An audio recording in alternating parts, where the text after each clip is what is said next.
Bienvenidos a Cosmos Neuronal, un espacio en el que exploraremos los vínculos entre la ciencia, la salud, la educación y la psicología desde una mirada cercana, comprensible y con base en la evidencia.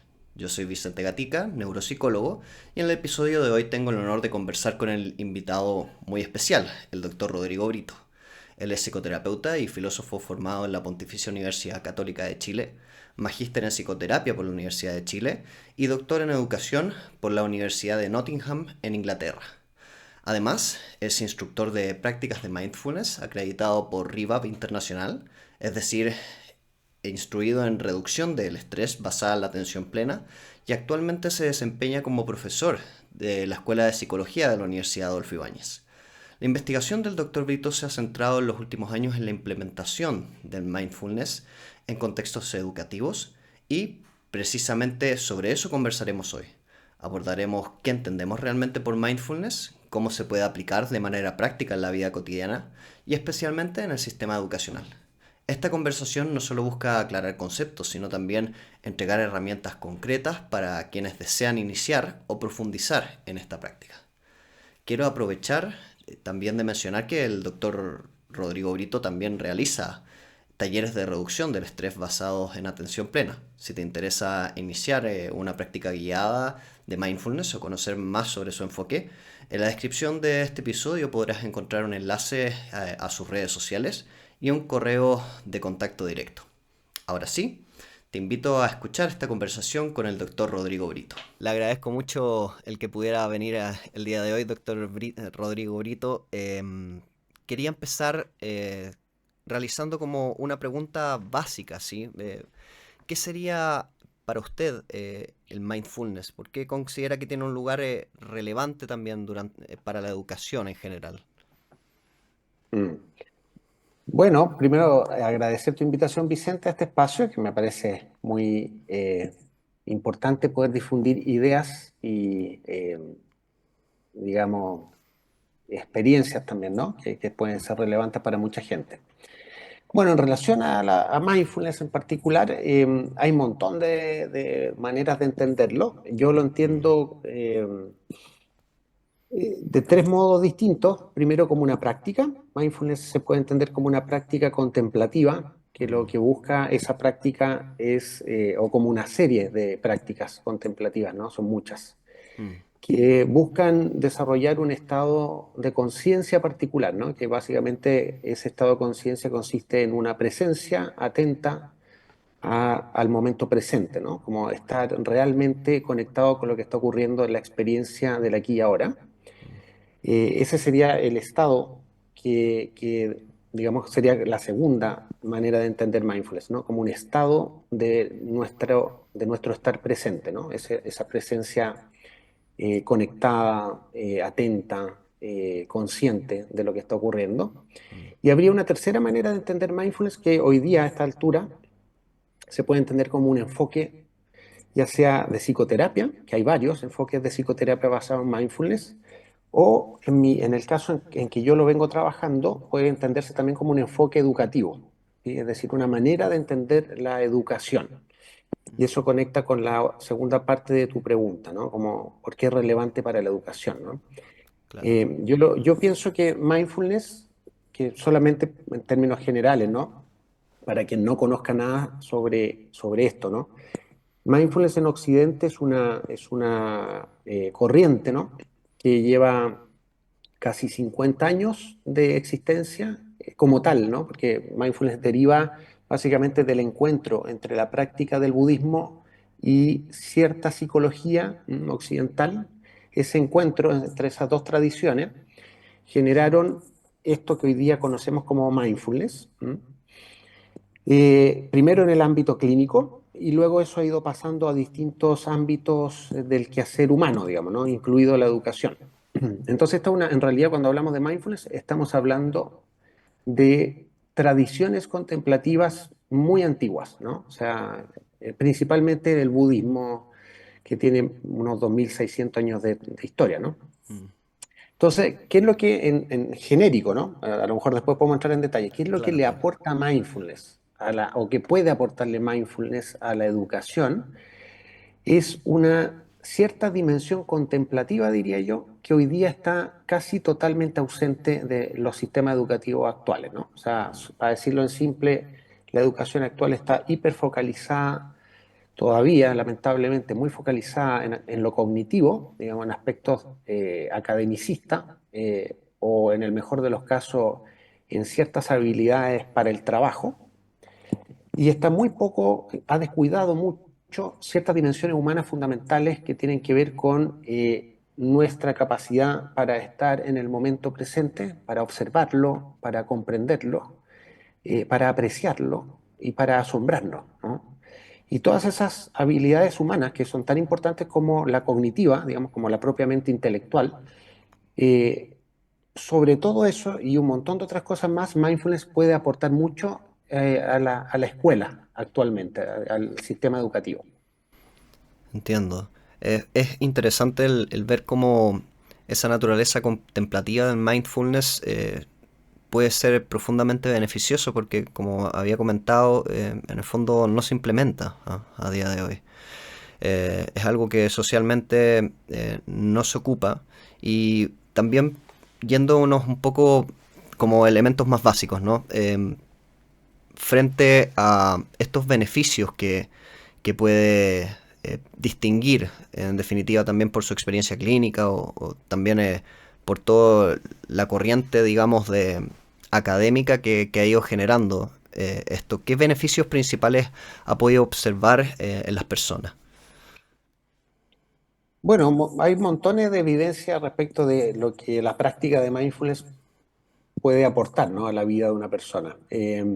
Las voy a ir como clasificando en términos de orden, ¿no? Como por ejemplo a nivel Claro. cognitivo se ha visto que aumenta nuestra capacidad de concentración, de atención, eh, nuestra capacidad para, digamos,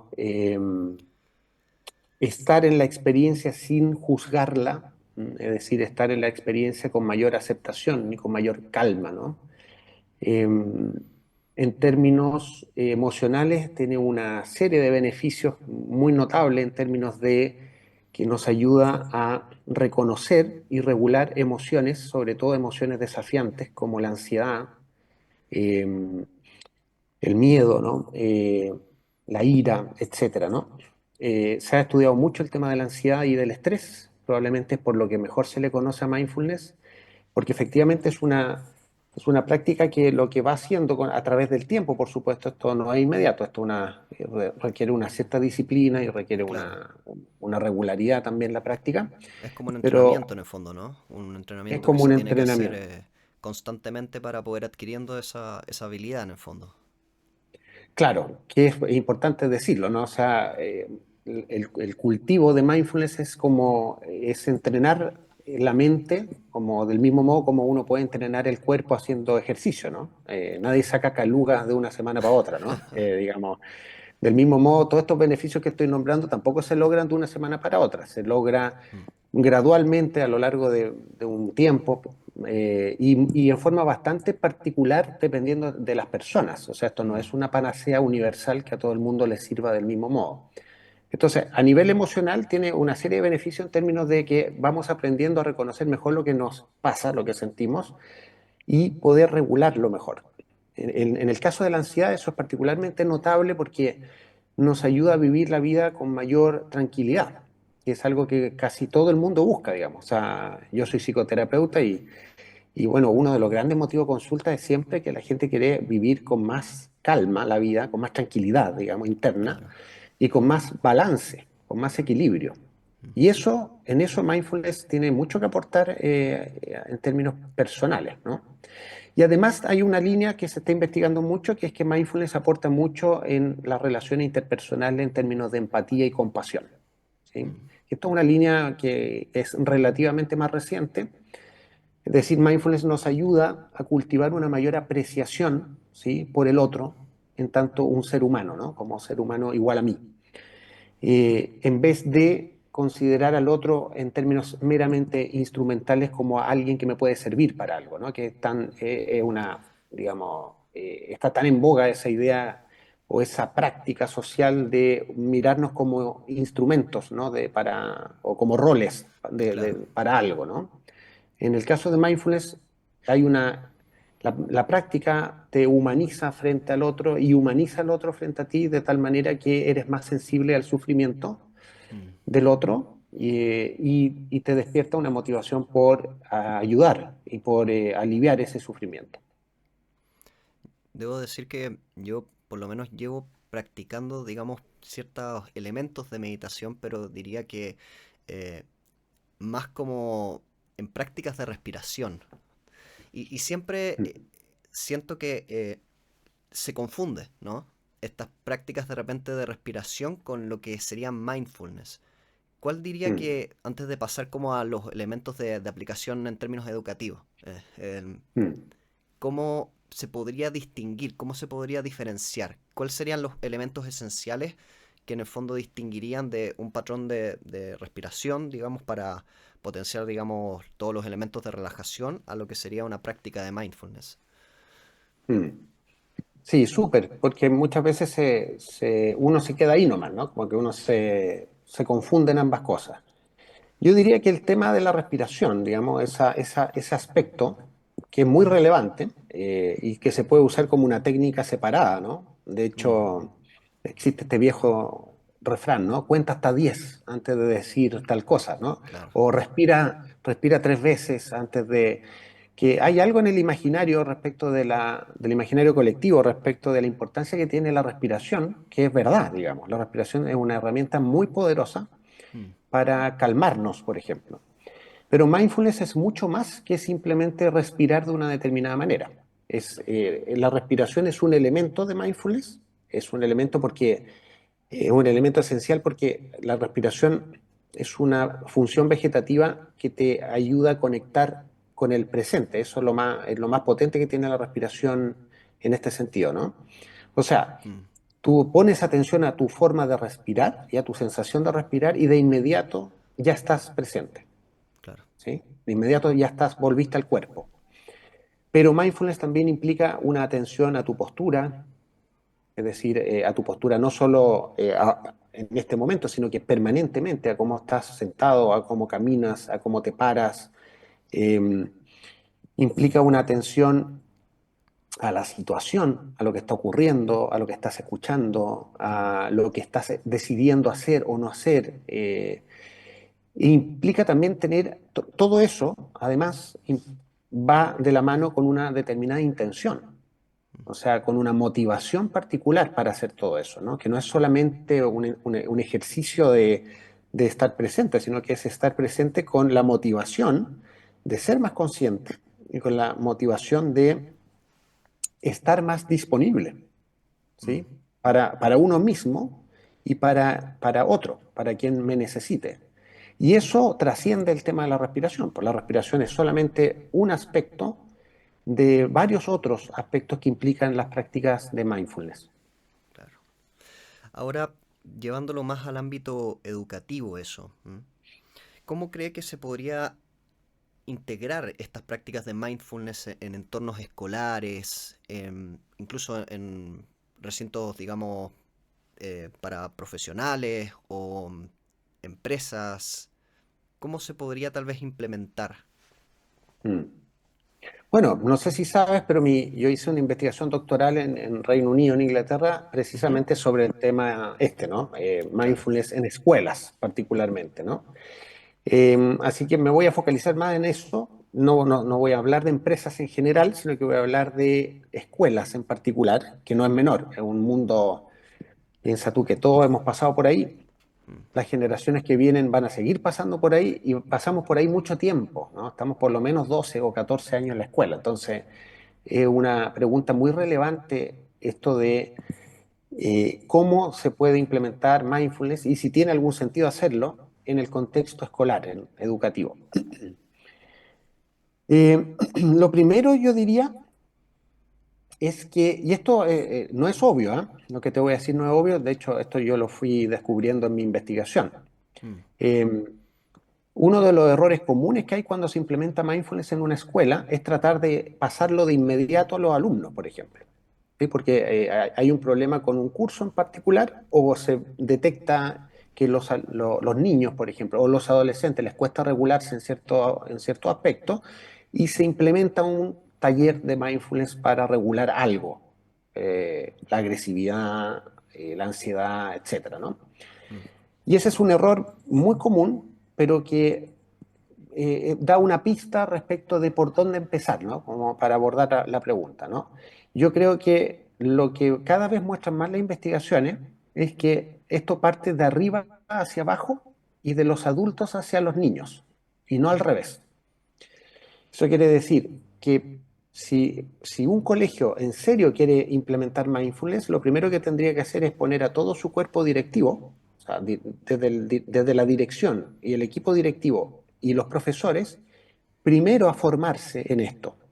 Y formarse significa pasar por un tiempo de práctica, un tiempo de habituación a esta práctica, mm, comprender algunas ideas que están detrás de la práctica, o sea, algo así como la filosofía que está detrás de mindfulness, claro. entender eso, comprenderlo bien, y luego de que esos adultos de la escuela más o menos estén, eh, digamos, hayan incorporado un sentido para esta práctica, digamos, luego se puede ir implementando de formas creativas, ¿no? No tiene por qué ser a través de un programa en particular, se puede hacer de múltiples formas, se puede ir implementando más hacia el aula, ¿no? Bajarlo al aula, a los niños, a los adolescentes. Ahora, ese es un principio, a mi juicio, que debiera ser considerado siempre, la idea de que los adultos primero, ¿no? Que es lo mismo que pasa en las familias. Si yo quiero que un niño tenga un cierto comportamiento en la familia, bueno, el ejemplo lo tienen que dar primero los padres. No puedo yo enseñarle a mi hijo a que no grite si yo grito, ¿no? O a que no tome si yo tomo, Claro. etcétera, ¿no? Hay una cuestión de coherencia en el modeling, ¿no? Y esto pasa lo mismo en la escuela respecto de mindfulness. Y es de arriba hacia abajo porque lo que muestra cada vez más la investigación también es que es importante que quienes tienen más poder en la escuela, como los equipos directivos, Mm, y los coordinadores del área de bienestar o del área correspondiente, ¿no? Estén súper comprometidos con esta mirada, porque si no, no se le va a dar el largo plazo que requiere. O sea, no se le va a dar el tiempo suficiente a esta implementación para que tenga sus efectos. Porque claro. esta no es una implementación rápida, digamos, no es una implementación de 2 o 3 meses. Esta es una implementación que hay que pensarla a algunos años, Mm, ¿sí? Eh, yo diría eso como en primer lugar, ¿no? Como principio rector de cómo uno podría empezar a introducir mindfulness en la escuela. entiendo. Me parece súper interesante porque en realidad eh, no solamente, y quiero pasar como a los beneficios que podría tener en los estudiantes y para las personas en general, ¿no? Tal vez estos mecanismos también de regulación, ¿ah? Que también son fundamentales. Y en relación a esos mecanismos de regulación y también del desarrollo, tal vez, no sé si se habrá contrastado o no, pero sería tal vez interesante verlo como, incluso como si es que potencia rendimiento académico o potencia otras facultades que también se implementan en el colegio, ¿no? Mm. Pero en términos tal vez de estos beneficios de regulación, ¿ah? ¿Cómo lo ha visto implementado esos elementos en los niños en particular, en el Mm. colegio? Bueno, en el caso de los niños, lo que se ha visto, digamos, es que los niños, a través de estas prácticas, que, ah, digamos, hay que decir esto, ¿no? La práctica de mindfulness se tiene que enseñar de acuerdo a varios, digamos, a varias condiciones contextuales, ¿no? No da lo mismo enseñarle mindfulness a un niño de 6 años que a un adolescente de 15, ¿ya? O sea, son cuestiones completamente distintas, digamos. Eh, por ejemplo, el tiempo que va a durar una práctica, ¿no? Por supuesto que un niño pequeño no va a poder durar, digamos, 20 minutos meditando o 20 minutos en una actividad de concentración, ¿no? Claro. Entonces, primero que nada hay que tener súper en cuenta que hay que dosificar las prácticas y adaptarlas a la edad y al contexto en que estemos, digamos, no es una cuestión universal. Entonces, dicho eso, cuando un niño tiene la oportunidad de practicar, por ejemplo, partir el día con un espacio de silencio, guiado, ¿ya? Un espacio de silencio donde se le va a pedir que ponga atención a su respiración, que preste atención a cómo se siente y que incluso se le puede preguntar, se puede tener en la sala como una especie que hay salas que las tienen, como caras, ¿no? Rostros con emociones, ¿no? Y que luego Ujú. los niños puedan señalar en qué estado emocional se encuentran, pueden indicar una de las caritas, ¿no? Que están adelante. Partir el día para un niño conectando consigo mismo y su estado emocional ya hace una diferencia fundamental para el día. Y te estoy diciendo que esto puede durar 5 minutos, 10 minutos máximo. Y para el profesor, partir el día así también lo mete en una frecuencia distinta a la lógica de tenemos que pasar materia, ¿no? Tenemos que aprovechar el tiempo. Más que Claro. aprovechar el tiempo, mindfulness el beneficio que trae a los niños es que poco a poco, al hacer este tipo de pausas para autoobservarse, para conectar consigo mismo, para conectar con el entorno, conectar con otros, siempre guiado, ¿no? Siempre guiado por un adulto competente, lo que va generando en el niño, primero es una sensación de bienestar, es la sensación de sentirse cómodo en su cuerpo, sentirse cómodo en el lugar en el que está, se va sintiendo seguro en el lugar en el que está, Mm. y esa sensación de bienestar, además de tener un beneficio emocional evidente para ese niño, es decir, el niño se siente bien, se siente en confianza, eso da las bases para que lo académico también mejore, porque está muy evidente que si uno trata de estudiar algo estresado, Mm. es mucho más improductivo, digamos, que hacerlo desde la calma, ¿no? O sea, de hecho, estudiar requiere un cierto nivel de calma para que realmente conectar con lo que uno está tratando de aprender, ¿no? Claro. Entonces, fíjate que aquí en este caso pasa algo interesante, que es que el bienestar, que el niño, que logremos que los niños sientan bienestar, es primario a que logren rendimiento académico, Mm. ¿sí? O sea, es una cosa favorece la otra y no al revés.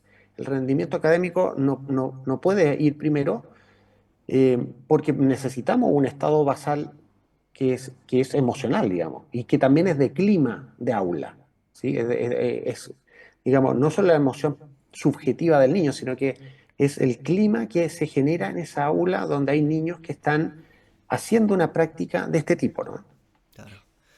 Ahora, eh, tal vez como pensando en tipos de práctica, ahí puedo dar algunos ejemplos que me parecieron súper interesantes y en realidad encuentro que incluso con adultos competentes, como bien indicó, se puede tal vez incluso por los padres en el hogar con sus hijos, me parece que podría ser una estrategia interesante.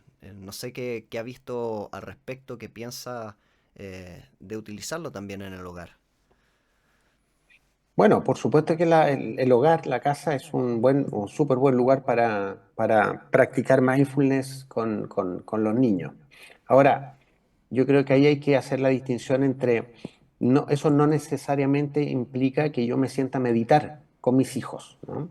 Yo durante un periodo, cuando mis niños eran más chicos, lo hice, por ejemplo, en las noches antes de dormir, o como digamos, una especie de ritual antes de dormir. Lo que hacíamos era yo guiaba una meditación con ellos acostados, era una meditación ellos tendidos en la cama, para que tuvieran conciencia de su cuerpo, conciencia de, digamos, del día, conciencia del descanso, ¿no? Y conciencia. Pero bueno, eso se puede hacer en términos así, un poco formales, pero también uno puede aprovechar ciertos momentos de la rutina cotidiana Mm. para invitar a los niños a hacer cosas con atención, ¿sí? Por ejemplo, el estar comiendo en la mesa, uno puede propiciar espacios como la instancia de preguntar, ¿no? ¿Qué estamos saboreando con esta comida, por ejemplo? ¿Sí? Entiendo. O cómo me siento ahora que o cómo te sientes ahora que me acabas de contar esto. Es decir, los padres podemos, sin tener que sentarnos a meditar con los niños, sin tener que guiar una práctica, digamos, sin tener que pasar a lo formal, podemos usar casi todos los elementos de la vida cotidiana con los niños, los podemos usar a favor de que ellos sean más conscientes y de que ellos observen la experiencia que están teniendo en ese momento.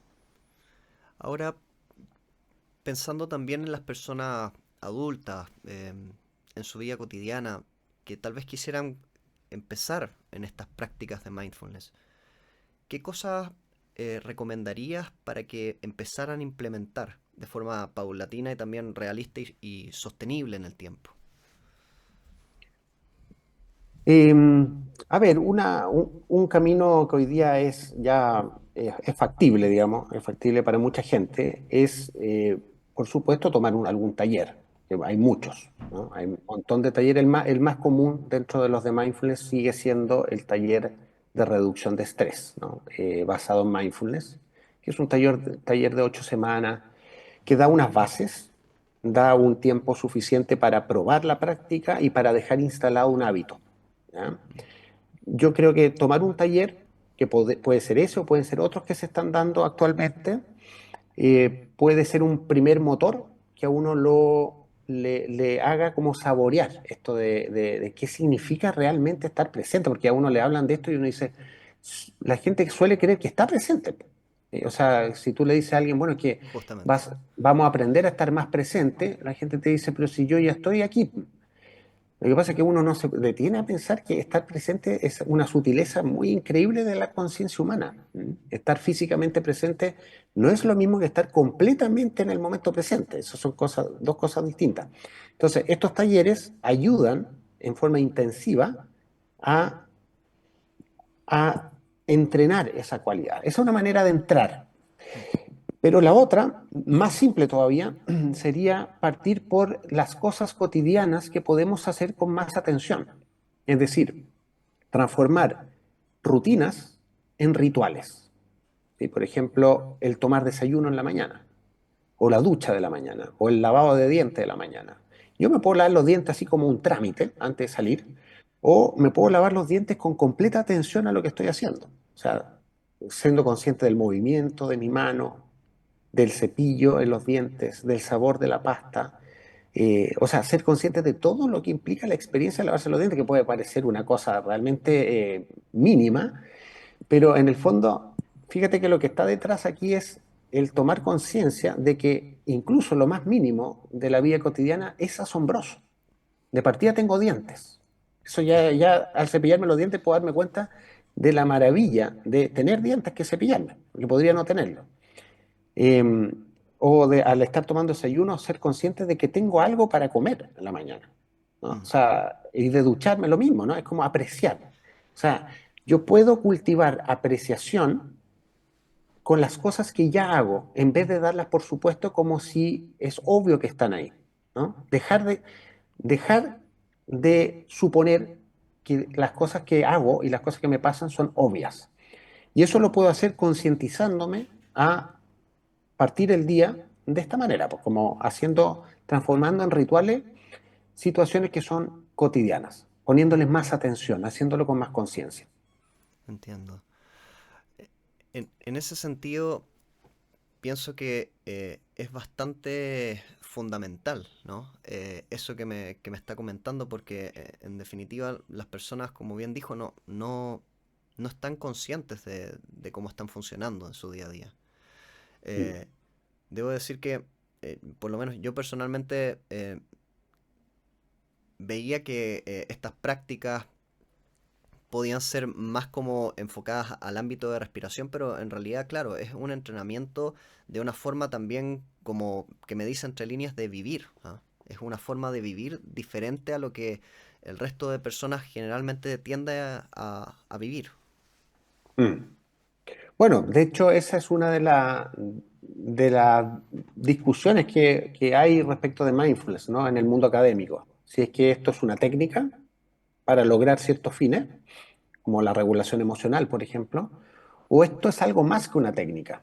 Eh, Por supuesto que si uno lo entiende en un sentido profundo y entiende que esta es una práctica que viene de una tradición espiritual muy potente, en realidad conviene entenderla como un modo de vida.